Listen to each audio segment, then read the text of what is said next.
In a quiet community noted for offering the hand of friendship to those in need, not everyone is a good neighbor. Someone is preying on the weak and vulnerable. Each fresh, unsuspecting victim offers new opportunities and terror for a couple who share a wicked attraction.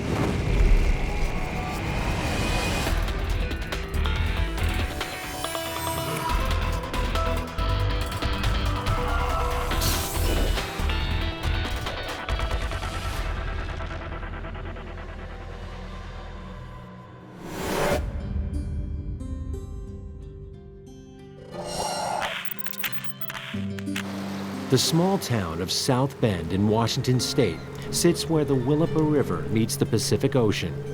It's largely a fishing community where people make their living off what they can trap and capture. It can be a bleak place, ideal for those who seek isolation. In the early spring of 1994, the family of 36-year-old Kathy Loreno tells police she is missing. We knew something was suspicious. Kathy hasn't been calling. Nobody's seen her around town. There was a blow-up in the family involving Kathy Loreno and one or two of her brothers, but it was nothing really serious. Kathy moved out of the home that she shared with her mother.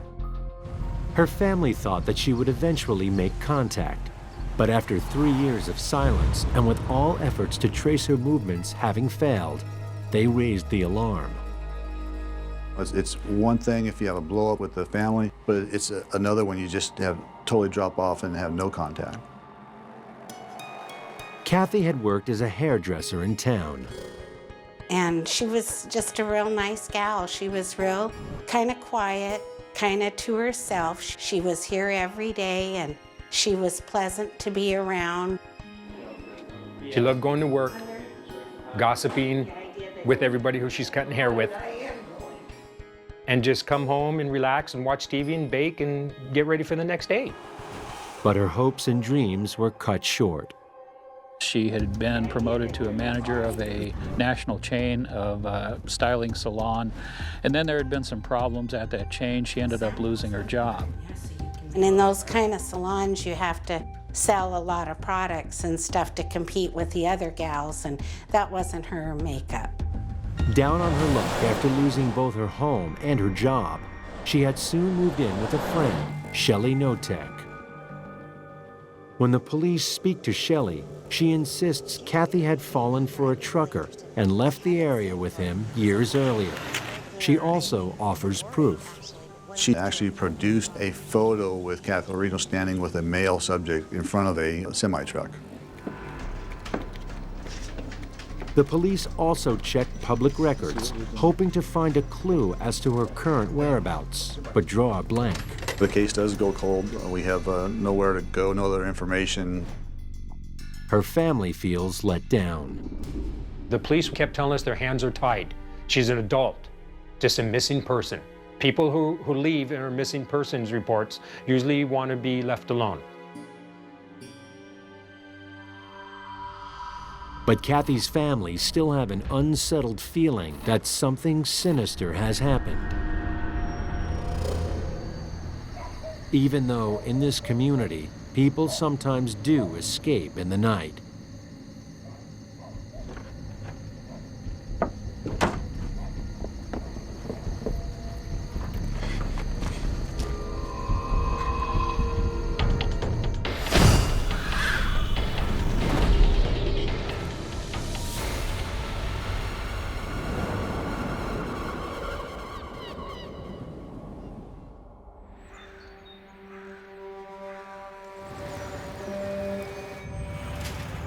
For the next 10 years, Kathy's whereabouts remain a mystery, until a young woman walks into the sheriff's office in the summer of 2001. I may have some information. She's absolutely petrified, and even in the interview room, she's still petrified and worried. She says she's Megan, Shelley Notech's daughter, and can solve the mystery of what happened to Kathy Loreno all those years ago. But first, she needs to explain the events that led up to Kathy's disappearance. In 1989, Megan's mother, a former hair salon customer, invited Kathy to live with them. Shelley was pregnant at the time. She asked Kathy to come stay with her to help her with her pregnancy. I know she came to stay with us, so. Megan reveals that at the time, she lived with her mother, stepfather David, half-sister Dana, her cousin Shane, and soon a new baby sister, Whitney. Home was a picturesque farmhouse on the outskirts of the nearby small town of Raymond. Kathy became an extended part of the family. She would join in on family celebrations. Kathy became a part of the social network with David and Shelley. Come on, Kath. I'm coming. At first, life was good for Kathy, the Notech's new full-time nanny. But Megan reveals all was not what it seemed to the outside world. In their isolated home, bad things were happening. Over the years I've been in law enforcement, you hear a lot of wicked stuff that goes on, but this was just terrible. According to Megan, Shelley can be loving and caring one minute, but violent and unpredictable the next. And playing mind games with people is her forte. At first, her mom had only toyed with her and her sisters.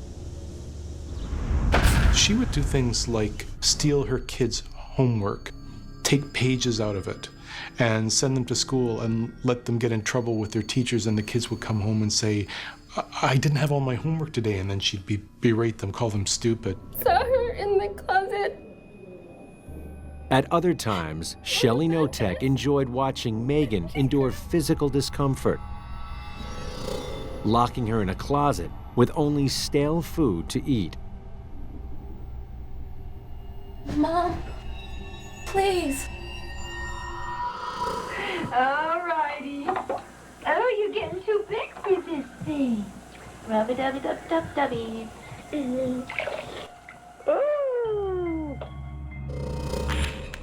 Get in the mud. That's right. I want you on your knees. She'd wake the kids up and make them run outside in their pajamas. You act like little pigs in my house. You're gonna act like little pigs. Now get in there now.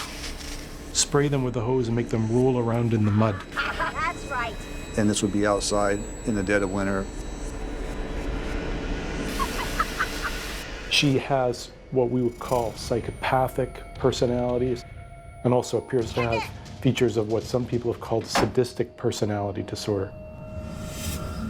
These kids were constantly being traumatized in a way that drove home the point to them that she was the master of their fate. When unsuspecting Kathy moved in, she discovered that rather than having a new friend, Shelley Notech viewed her as a new target.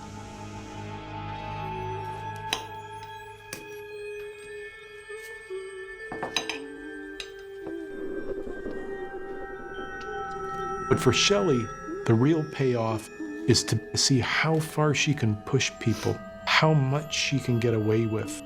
Shelley would feed Kathy rotten food as punishment to weaken her mentally as well as physically.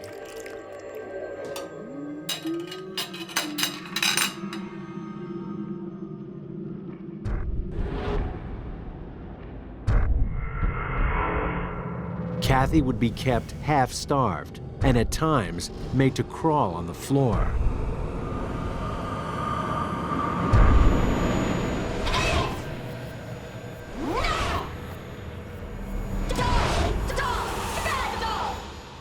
There's a desperate need for most people who are psychopathic to all the time feel like they are being powerful in the world, that they can bully other people.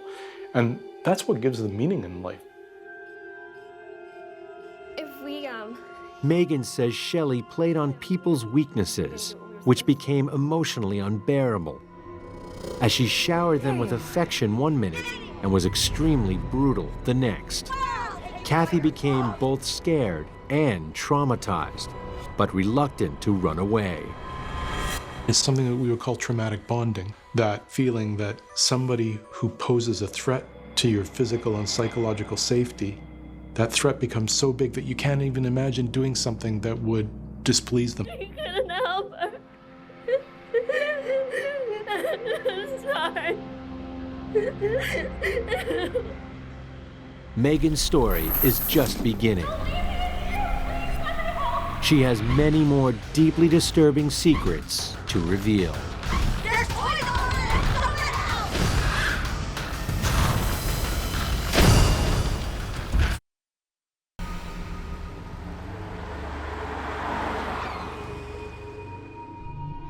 Sometimes In South Bend, Washington State, Megan Notech is divulging a 10-year-old secret, a horrific tale of parental abuse leading up to the disappearance of her family's live-in nanny, Kathy Loreno.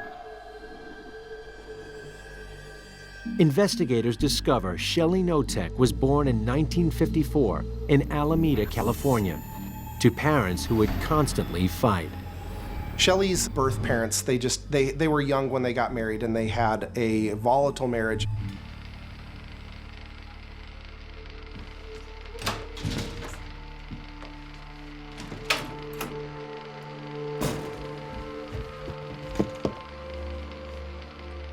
where did Mommy go? Shelley's mother abandoned her. She would never see her again. Shelley's birth mother was an alcoholic, and she led a very challenging life. She met a man in California that she lived with, and after about 3 years, her boyfriend actually beat her to death. Shelley was very upset with her father and actually blamed her father for her mother's death, because figuring that if her father hadn't have divorced her mother, that her mother never would have been killed by the boyfriend. She began to change. She was a challenging child as she grew up. You never knew whether you could trust her. She was constantly telling fibs. Her good looks and ability to charm make her popular with the opposite sex.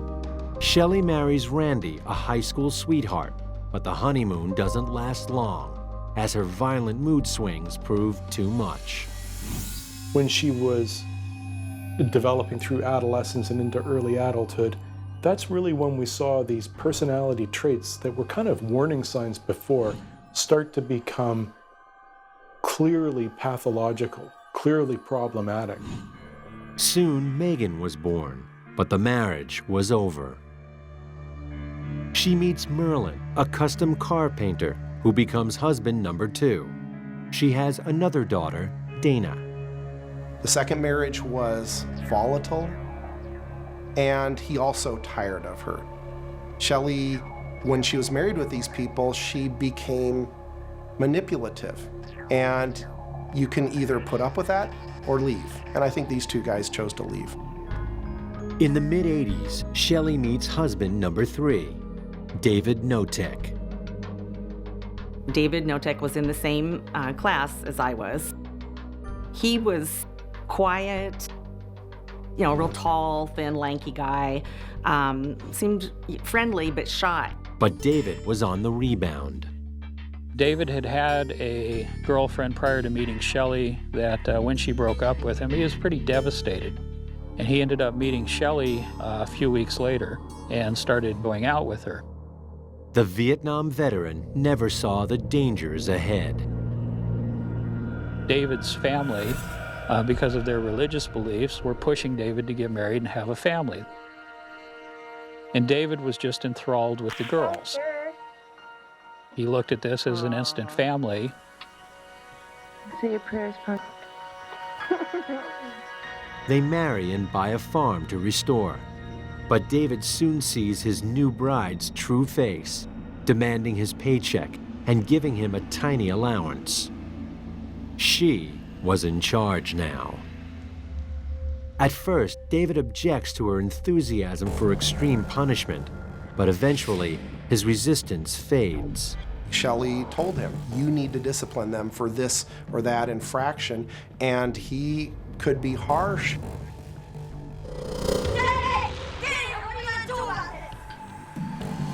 Come on, kids. I think it's probably because also he was worried if he didn't do it, she might be even worse on the girls. But over time, he agrees to brutally terrorize Kathy Loreno.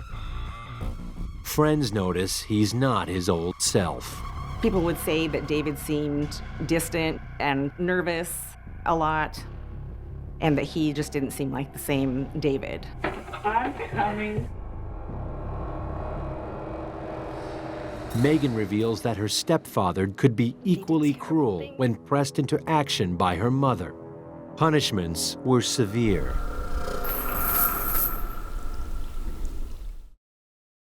Kathy Loreno endured days locked inside a well. Let me out! Don't leave me in here! Please let me out! I won't do it again! It's torture. It's isolation. It is a feeling of despair, of hopelessness, knowing that you can't climb out of something like that because of the depth and because there is nothing to hold on to, knowing that you're at the mercy of whoever put you in there.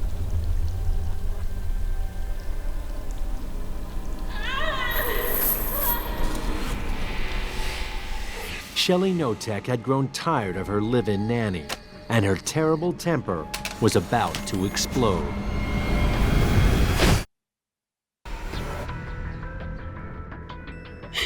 On a mattress. In 2001, Megan Notech is detailing a disturbing catalog of abuse that she claims led to the disappearance of Kathy Loreno a decade earlier. Hi, Kath. How'd you do while I was gone? Megan reveals that Kathy was not the first house guest to be abused. There was somebody else, Megan's cousin, Shane Watson. He had moved in with them as a teenager to escape problems at home.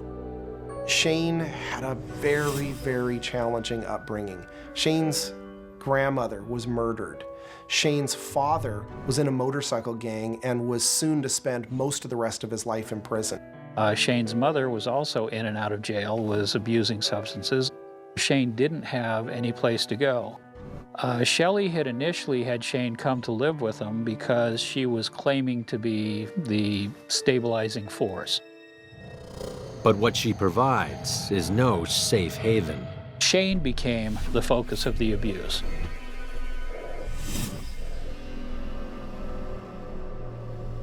Shane wasn't allowed to eat proper food. He wasn't allowed to go outside unless he was being supervised. He was forced to do calisthenics in the mud and the rain in his underwear. Shane's suffering eases when Shelley lures Kathy Loreno to move in. But now he's forced to become one of her tormentors. She would tell the kids that they had to hit Kathy, punch Kathy, stab her in the legs with a pair of scissors. She would make her kids do this. It was how they were taught by their mother. You want this to happen to you? Hit! All right, Shane. Up. Stand up. Shane, noted for his tender ways, was now a reluctant but brutal enforcer.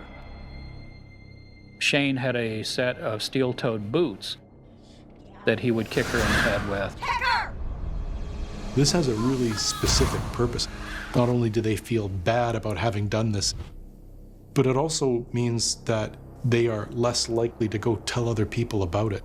The abuse would continue to increase until they got to the point where the person would object. And then the person would attempt to escape. But not for long. Shelley would go and track them down, bring them back, and then start the praise, the special meals, the gifts, and then apologize and say, I won't do this again. But once you go back in, you've made it even harder for yourself to exit the next time. There you are. As the abuse would start again, and each time it would get a little bit more significant. Shelley, tired of her latest victim, confined Kathy to an old pump house.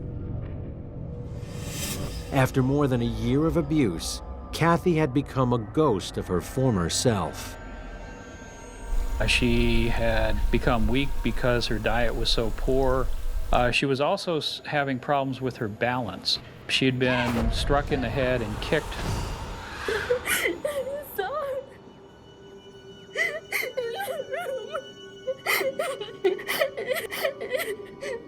Megan says the last time she saw Kathy, she was desperately ill, having been finally carried into the laundry room. David had been trying to revive her.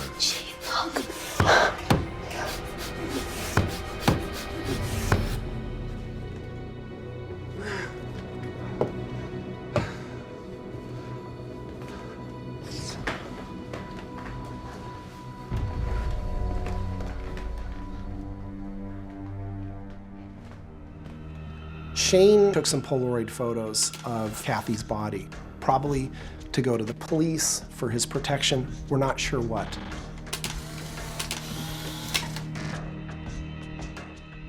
Megan says her parents then wanted them out of the way.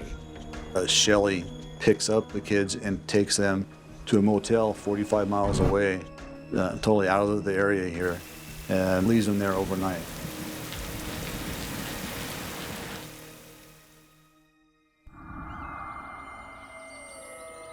When they come back home, they don't see Kathy.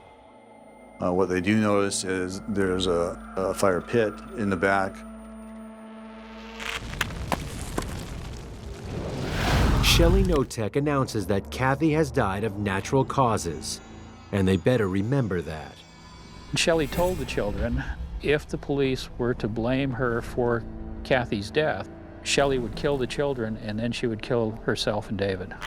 And so the children were basically at fear of coming forward because of the threats that they would die. But Kathy Loreno wasn't the only one to vanish from the Notech house.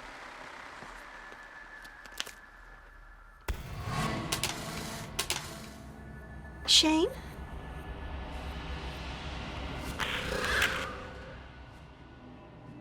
Megan reveals that 18 months later, her 17-year-old cousin, Shane, mysteriously disappeared. Shelley reported him to the police as a runaway, called the school, told the school he was a runaway. Shelley told everybody that Shane had decided to go to Alaska and work on a fishing boat.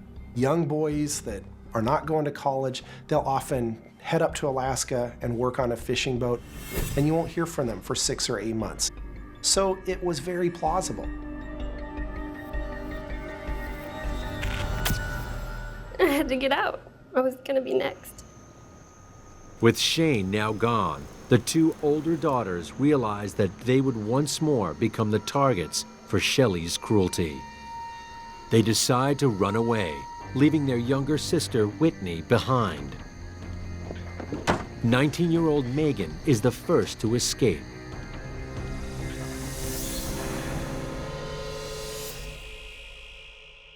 With the two older girls out of the house, Shelley and David Notech have empty rooms to fill.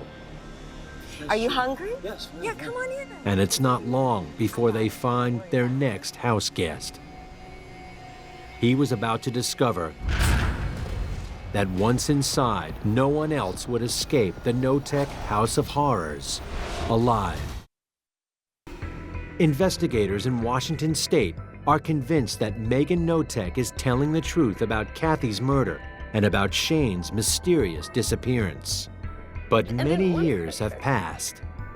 I bought into her story, what she's telling me right away. The way she was saying it just caught you. And you're going, oh my God, this is serious.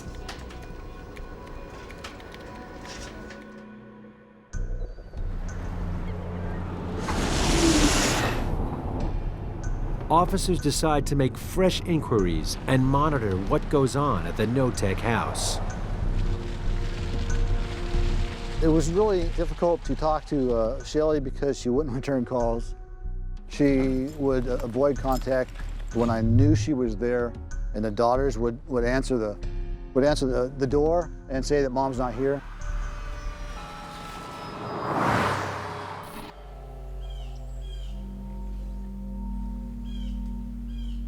can't thank you enough for what you've done. Not a problem. We're always glad to have another member of the family. Investigators discover that the Notechs have taken in another house guest, 57-year-old Ron Woody Woodworth.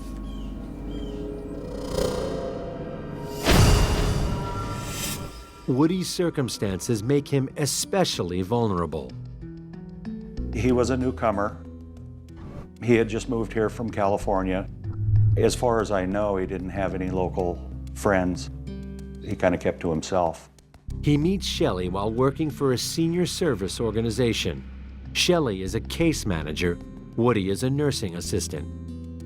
Woody was gay and had just recently broken up with his longtime partner. He was not doing real well with his job. His job hours were cut. He was having financial issues, financial problems. His home was just repossessed. And so Shelley offered to allow him to come stay here with her. Just like Kathy Loreno, Woody begins to change. I would drive by the residence and see him there.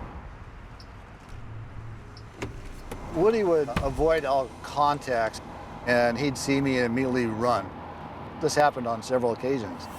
Finally, investigators get to see Shelley Notech and once more discuss Kathy Loreno's disappearance. Shelley tells me she was in California and she was working for a family. She was being a nanny.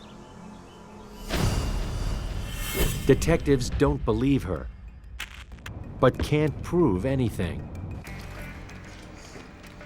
We're talking a 10-year-old homicide. So, what are we going to search? What are we going to find at that point?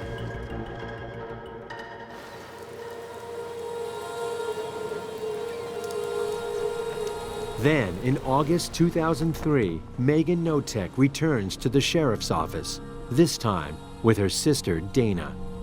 They've heard from phone calls with Whitney that Woody is now being tormented and fear their 14-year-old younger sister will be next. The youngest girl was seeing the same type thing happen to Woody, who was remaining in the house, and then talking to the older girls and telling them what happened. With a young girl's life in peril, finally the authorities have the power to act.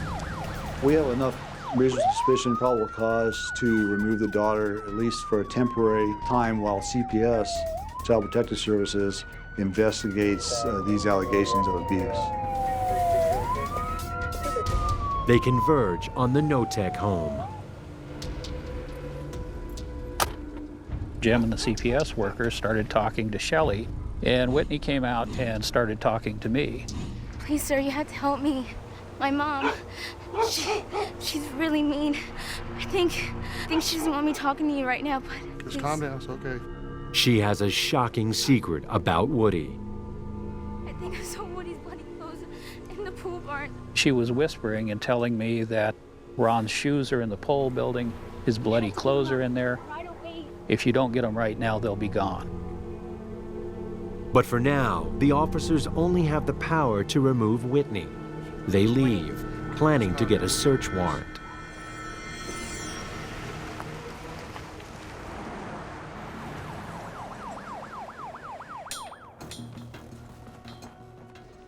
Back at the sheriff's office, Whitney reveals how Woody has suffered. It was the same kind of torture. His diet was restricted. When he could use the bathroom was restricted. Shelley would make him come out and do yard work where he's barefoot. The sheriff's office gets a surprise visit from David Notech, who wants his daughter back. 1720, and we'll be ending the interview. He's all downtrodden. He's looking down. He won't look up straight in the eyes, and he's showing all the signs he's hiding something. But after 5 hours, he finally cracks and is willing to reveal dark secrets he hoped would never come out.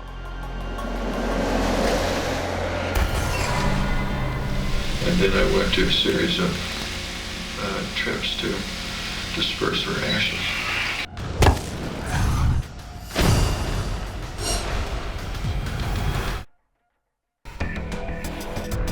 After 5 hours of questioning, David Notech finally starts revealing to investigators what happened to Ron Woody Woodworth, who was a guest at his isolated farmhouse. His wife Shelley had called him at work. Well, she just said, well, got something going on here, or something like that. And I said, what are you talking about? I'll tell you. Got this, like that. So, and then you knew that Ron was dead? Yeah, I didn't know for sure, but I had a good idea.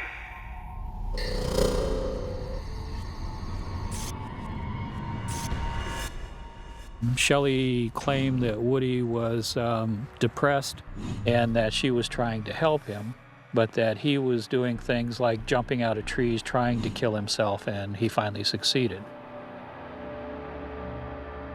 He really liked my wife. He says, I'm sorry I'm such a burden.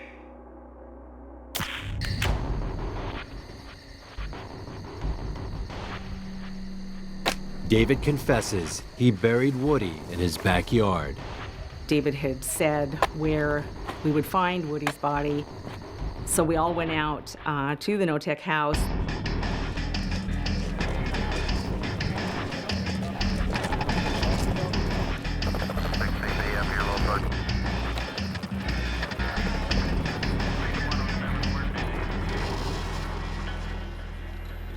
The body itself looked like he had been redressed. He was in clean clothing. A ski cap had been put on his head. He was then put into a sleeping bag. David is immediately arrested, but his wife is not around.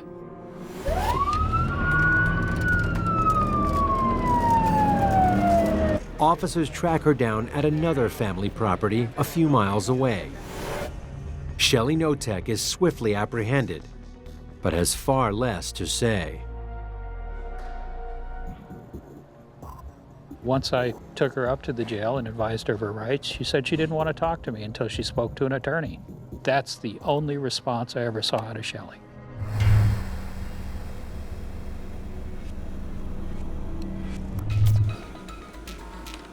A DNA test confirms that the remains are those of Woody.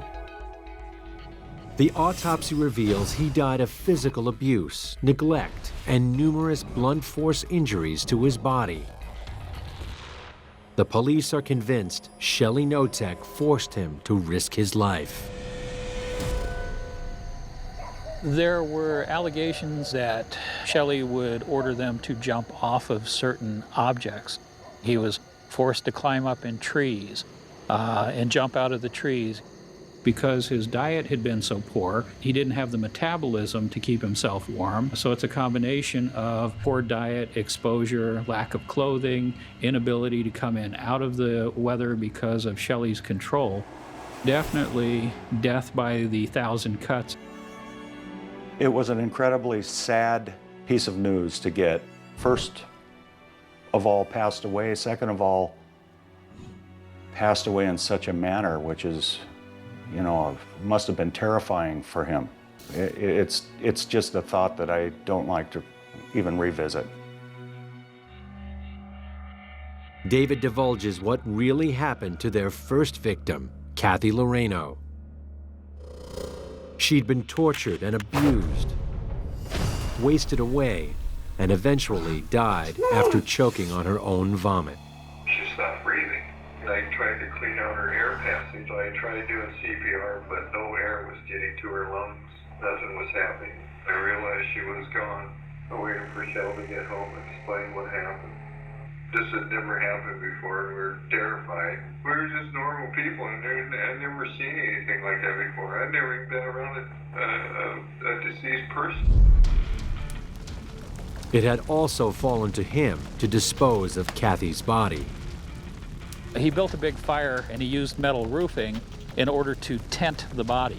He kept adding wood to that fire, and basically he built his own crematorium.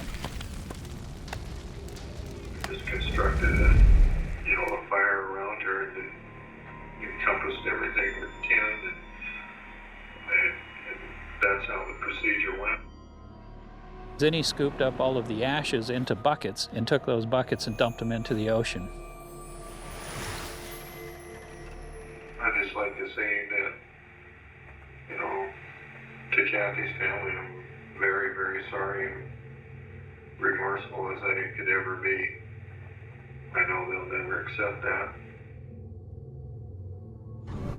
You're so angry. You just want to get those people and take care of them. I'm just so sad that happened to her. And I wish she was here. But we'll be seeing her soon. There was nothing aggressive about Kathy.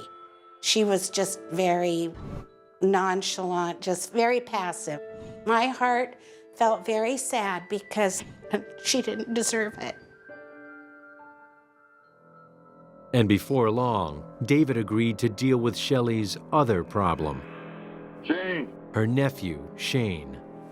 Hello.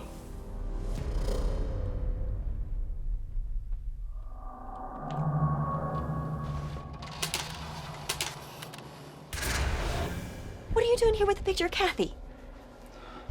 Look, this is so wrong, and I'm not doing any more. Shelley couldn't control him. He was getting bigger, he was getting stronger, he was standing up to her. How could you do this to me, being up in front of the family? I treated you like my son. No, I treated I am you not like your my son. boy. No, You were I my am not baby. your son. I treated it. Go, get out. That he was going to talk. I think as I was cutting firewood one time, I says, well, maybe I'll try and fall a tree on him or something.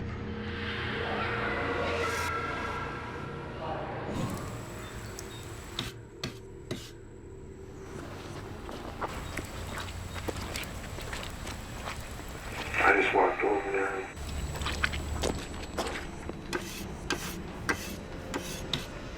pointed the gun at him. Like a shot.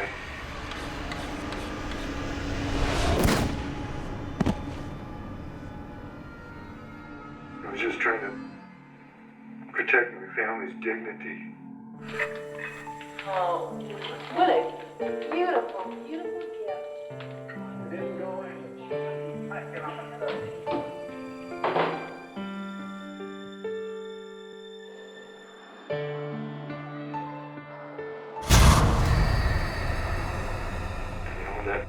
If Shane was gone, nobody would say anything.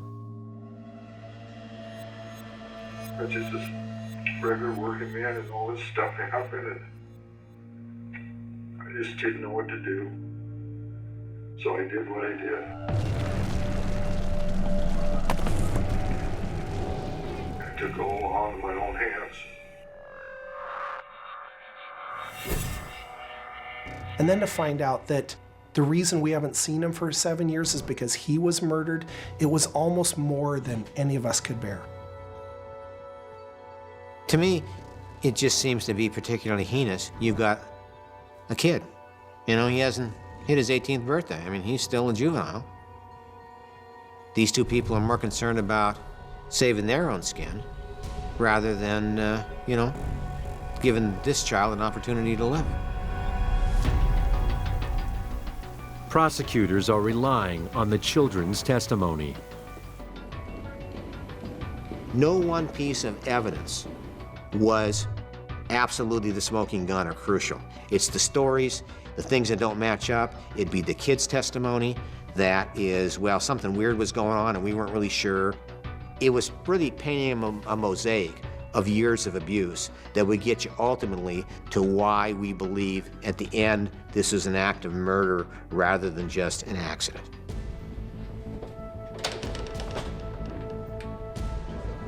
But relatives don't want the girls to endure testifying against their parents. It would have been just awful for them to have to testify in court, that they would have been very nervous and very afraid. So prosecutors offer a deal. In February 2004, David Notech pleads guilty to second-degree murder in the death of Shane Watson, rendering criminal assistance and improper disposal of human remains. We can't just blame it all on Shelley. David eventually did do some pretty horrible things. It was not so much that David brought a pathology to the relationship, but he was a pair of hands to do the dirty work.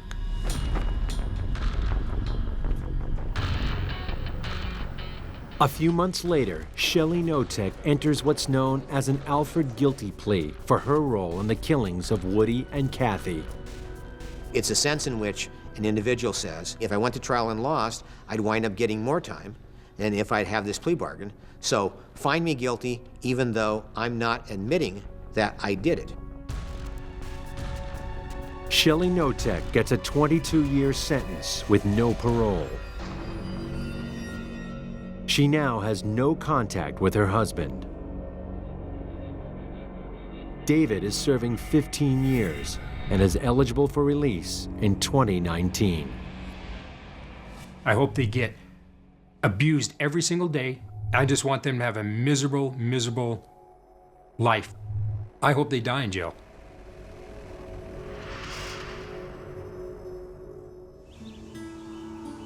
Megan and Dana are now mothers themselves. They continue to communicate with David, but not with Shelley. They insist that now free of her controlling influence, he's a changed man. I think the most amazing thing about this whole story is that these girls they're all in great relationships. They have families of their own. They've got great jobs. These kids are wonderful, wonderful girls. I've had some sleepless nights trying to put this case together. It certainly was nice to have all that off my shoulders.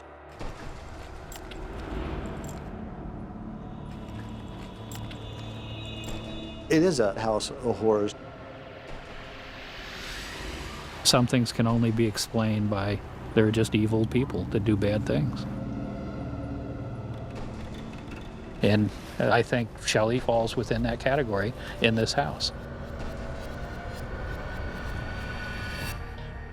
I don't know if, without finding David Notech, that Shelley would ever have been able to kill people on her own. But once she found David, she found, in a sense, a tool, an object that she could use.